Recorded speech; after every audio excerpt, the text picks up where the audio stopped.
최근 일본에서 유리병에 든 우유 제품이 더 이상 나오지 않는다는 소식이 한동안 화제거리가 됐습니다. 센토라고 불리우는 일본의 대중 목욕탕에서 병우유 한 잔은 목욕 후 거쳐야 하는 필수 코스이자 통과 의례로 그들의 목욕 문화를 상징하는 일부처럼 인식돼 왔기 때문인데요. 업체들은 빈병 운송비와 인건비에 따른 어쩔 수 없는 조치라고 설명했으나 일본인들 사이에선 유감이라는 반응이 잇따랐습니다. 한 시민은 목욕하고 나서 병우유 한 병 마시는 게 낙이었는데 종이팩으로 나오면 굳이 안 마실 것이라며 병 특유의 감성도 사라지는 것 같다며 아쉬움을 토로했습니다. 목욕으로 하루를 시작하고 마무리 짓는 게 일상인 일본은 가히 목욕의 나라라고 할 만큼 목욕의 진심인데요.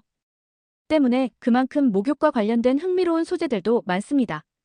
한국 등 외부인들 눈에 상당히 독특하고 이색적으로 비치는 혼욕도 그중 하나입니다.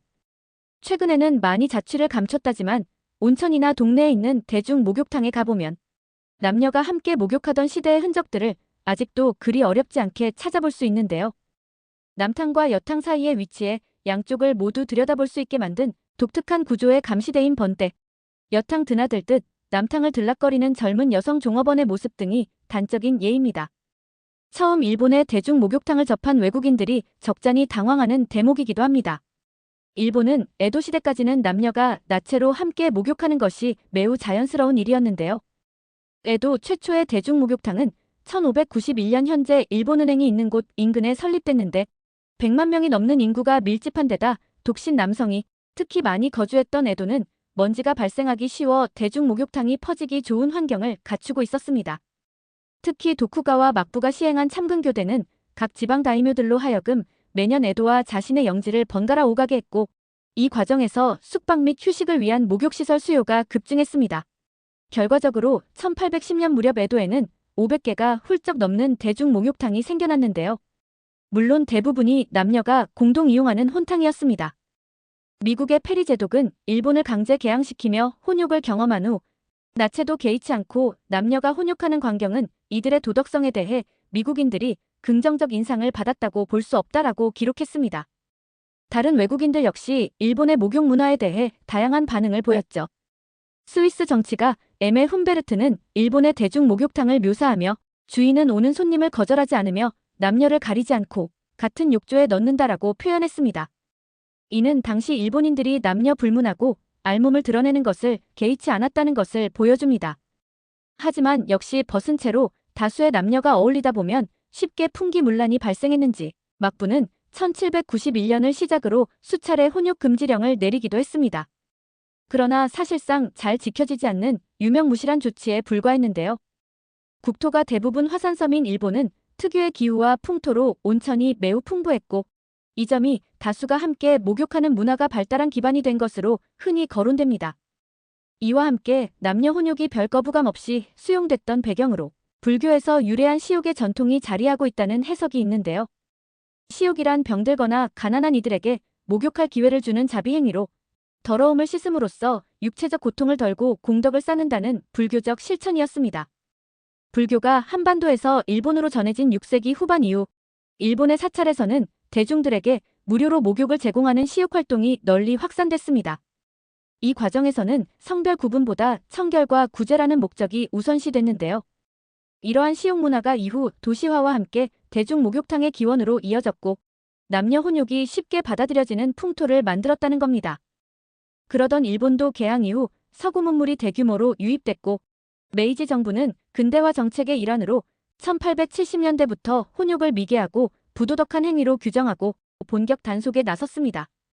그 결과 20세기 중반 무렵에는 도시 지역을 중심으로 남녀 구분식 대중 목욕탕이 완전히 정착됐고 혼욕도 거의 자취를 감추기 시작했는데요. 현재 일본에는 전국적으로 통일된 혼욕 금지법은 없습니다. 다만 대부분의 지자체가 저마다 공중 목욕시설에서 혼욕을 제한하는 조례를 두고 있습니다. 또 법적 구속력이 있는 건 아니지만 후생 노동성이 대략 7세 이상의 남녀는 혼욕하지 않는다라는 지침을 명시하고 있는데요. 아직도 시골 지역인 군마, 나가노, 오이타, 아키타 등지에서는 혼욕 온천이 남아있지만 보통 수건 착용 등이 의무거나 여성 이용자를 위한 시간대를 따로 두고 있다고 하네요. 물론 그럼에도 말 그대로 생판 모르는 남녀가 나체로 입장하게 되는 혼욕탕도 존재하나 주로 관광자원으로서의 의미로 명맥만 유지 중입니다. 에도시대 초기까지 일본의 대중 목욕탕에는 유녀라고 불리는 여성 목욕 관리원들도 있었습니다. 당시에는 혼욕이 일반적이었던 만큼 이들은 당연히 남녀 구분 없이 손님의 등을 밀고 몸과 머리를 씻기는 일을 했는데요.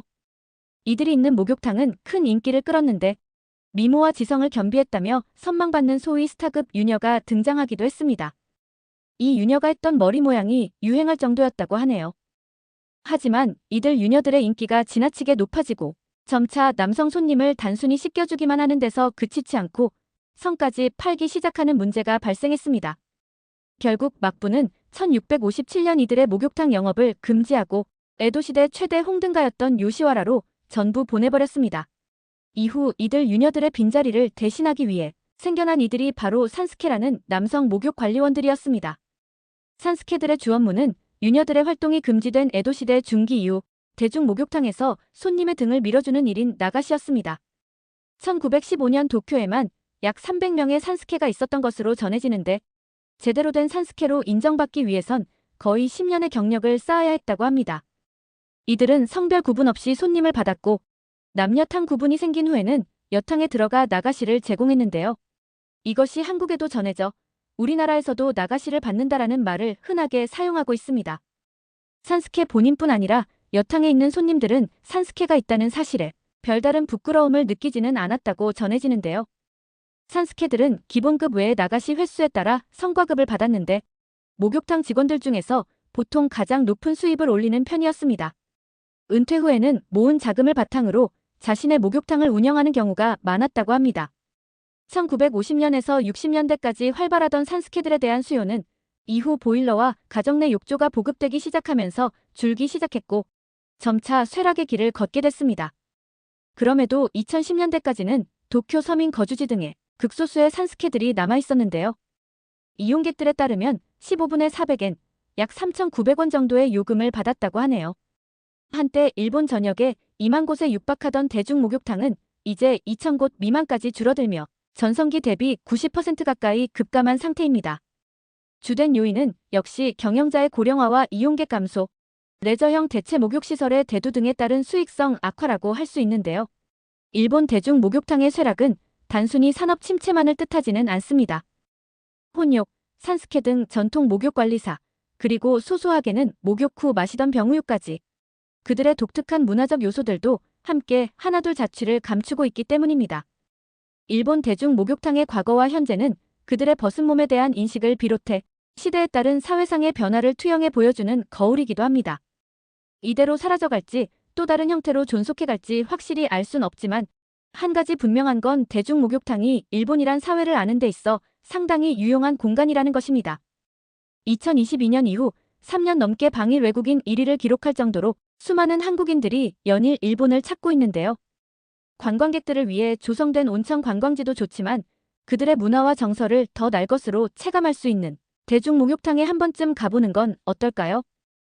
가깝지만 먼 나라인 일본에 대한 이해를 높일 수 있는 좋은 기회이자 한일 양국 모두가 겪고 있는 사라져가는 전통을 마지막으로 느껴볼 수 있는 멋진 경험이 될 것 같습니다. 오늘 준비한 영상은 여기까지입니다. 시청해주신 모든 분께 감사드립니다.